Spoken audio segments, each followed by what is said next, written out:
Hi all, ഇന്ന് നമ്മൾക്ക് സിമ്പിളായിട്ടുള്ള ഒരു റിബൺ റോസ്റ്റ് ചെയ്തെടുക്കാം. റിബൺ യൂസ് ചെയ്തിട്ടാണ് ഈ ഒരു ഡിസൈൻ ചെയ്യുന്നത്. ആർട്ട് ആൻഡ് ക്രാഫ്റ്റ് ഷോപ്പിലൊക്കെ ഈ റിബണൊക്കെ നമുക്ക് എളുപ്പത്തിൽ അവൈലബിൾ ആണ്. ആദ്യം തന്നെ ഞാൻ റിബൺ ഇതുപോലെ ഈ ഒരു മെത്തഡിലാണ് കട്ട് ചെയ്തിട്ടുള്ളത്. എന്നാൽ മാത്രം നമുക്ക് നീഡിലുള്ളിൽ ഈസി ആയിട്ട് ഇൻസർട്ട് ചെയ്യാൻ പറ്റത്തുള്ളൂ. ഇപ്പോൾ ഞാൻ ഇവിടെ ഈ ഒരു റൗണ്ട് ഷേപ്പ് വരച്ചിട്ടുണ്ട്. അതിൻ്റെ സെൻട്രൽ പോയിൻറ്റിലായിട്ട് ഞാനിവിടെ നമ്മുടെ റിബണ് വന്നിട്ടുണ്ട്. നെക്സ്റ്റ് അത് 5 ഇതേപോലെ 5 സർക്കിളായിട്ട് ജസ്റ്റ് ഒന്ന് ഇൻസർട്ട് ചെയ്തിട്ട് കൊടുത്താൽ മതി. ഇതേപോലെ പെറ്റൽസ് ആയിട്ട് വരണം.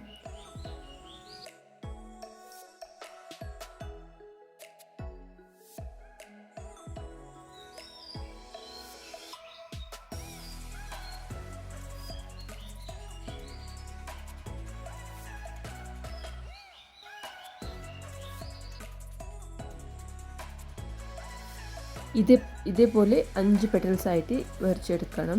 നെക്സ്റ്റ് അത് സെൻറ്ററിനായിട്ട് നമ്മൾ നീഡിൽ പുറത്ത് കൊണ്ടുവന്നിട്ട് ഈ ഓരോരോ പെറ്റൽസിൻ്റെ താഴെയും അപ്പ് ആൻഡ് ഡൗൺ ഈ ഒരു മെത്തഡിൽ ഫോളോ ചെയ്തിട്ട് പോയാൽ മതി.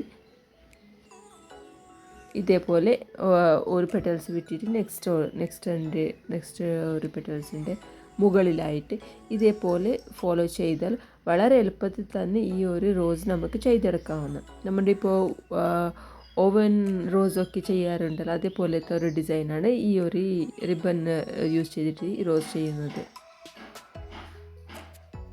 ചെറിയ കുട്ടികളുടെ ഡ്രസ്സ് ഫ്രോക്കിലൊക്കെ ഈ ഒരു മെത്തഡിൽ നമുക്ക് വേണമെങ്കിൽ ഹെവി ആയിട്ടുള്ള എംബ്രോയ്ഡറി ഒക്കെ എളുപ്പത്തിൽ തന്നെ ചെയ്തെടുക്കാവുന്നതാണ്. ഇതേപോലെ അത് ഫുള്ളായിട്ട് നമ്മുടെ ഈ സൈഡിലുള്ള പെറ്റൽസൊക്കെ കവർ ആവുന്നത് വരെ ഇതേപോലെ നമ്മൾ കണ്ടിന്യൂസ് ആയിട്ട് ഈ ഒരു മെത്തേഡ് തന്നെ ഫോളോ ചെയ്തിട്ട് പോയാൽ മതി.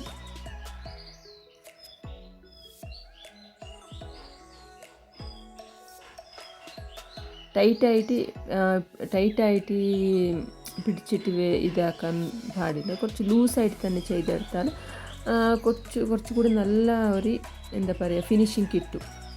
അതുകൊണ്ട് കുറച്ച് ലൂസായിട്ട് തന്നെ ചെയ്യാൻ വേണ്ടി ശ്രദ്ധിക്കണം.